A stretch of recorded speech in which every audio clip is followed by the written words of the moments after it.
और कुछ पारिवारिक तिजोरियां मैं तुम्हारे भरोसे छोड़ रहा हूँ। सिर्फ तुम जानती हो कि उन्हें कहाँ रखा गया है। ईश्वर तुम्हारी और मेरी रक्षा करें ताकि मैं अपना काम पूरा कर सकूं।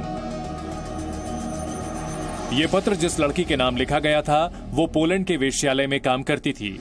इसी वेश्यालय का जिक्र नाजी सेना की एसएस यूनिट के कमांडर हेनरिक हेमलर की डायरी में भी था। पेंसिल से लिखी ये डायरी भी पोलैंड की साइलेशियन ब्रिज फाउंडेशन के हाथ लग चुकी थी, जिसमें इशारों में नाजी गोल्ड के ठिकानों के बारे में इशारे में लिखा गया था। एक अफसर की चिट्ठी और हेनरिक हेमलर की डायरी की कड़ियां जुड़ी ही जा रही थी कि पोलैंड को एक और सुराग मिला। हिटलर ने जिस ट्रेन में सोना लादकर छिपाने के लिए भेजा था, उस ट्रेन के बारे में पहली बार साल 2000 में ठोस जानकारी हाथ लगी। फ्रांस के एक बस ड्राइवर को एक दस्तावेज मिला जिससे मालूम हुआ कि 1943 में स्पेन के कॉन्फ्रैंक रेलवे स्टेशन से नाजी जर्मनी की एक ट्रेन गुजरी थी जिसमें 86 टन सोना लदा था। हिटलर की उसी ट्रेन के बारे में एक चश्मदीद ने पोलैंड की सरकार को जानकारी दी। उसने चित्र बनाकर उस ट्रेन और उस जगह के बारे में भी बताया जहां सोना छिपाया गया था। Poland's head of national heritage says, as far as I know, nobody has accessed the train since World War II. The information about its location was given orally by a person who was among those who buried the train.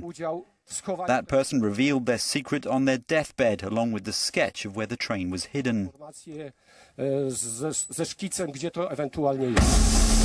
Hitler के सोने वाली train के बारे में जो जानकारी मिली वो भी पोलैंड के उसी इलाके से मिलती जुलती थी जहां नाजी सेना का वेश्यालय था। इन कड़ियों की आपस में जुड़ने के बाद ही पोलैंड की सरकार ने मिंकोवस्की के महल के पास खुदाई करने की इजाजत दी। फिलहाल जिस कनस्तर में हिटलर का 4 टन सोना मिलने का दावा किया जा रहा है, उसे बाहर निकालने में देरी इसलिए हो रही है क्योंकि कुछ लोगों को शक है कि कहीं कनस्तर में बम न हो। इसके लिए पोलैंड की सेना की मदद ली जा रही है, इसलिए जमीन में दबा कनस्तर निकालने में कुछ महीने का समय और लग सकता है।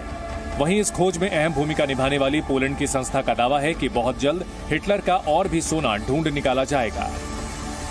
संस्था का दावा है कि हिटलर के बेहद करीबी अधिकारी हेनरिक हेमलर की डायरी से ऐसे 11 ठिकानों का पता चला है जिसमें से 5 की पहचान लगभग पूरी हो चुकी है।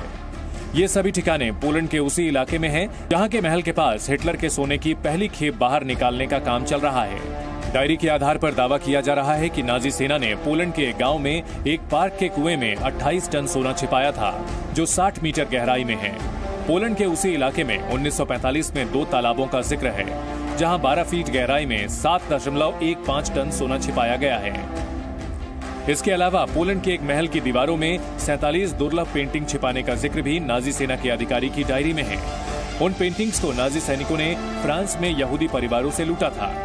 दावा यह भी किया जा रहा है कि हिटलर जो सोना दूसरे विश्व युद्ध के बाद अपने लिए छिपा रहा था, उसी सोने के एक बड़े हिस्से पर नाजी सेना की एसएस यूनिट के डायरेक्टर हेनरिक हेमलर की भी नजर थी।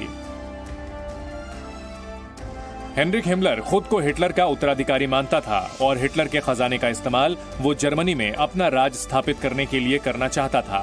ब्यूरो रिपोर्ट, जी मीडिया।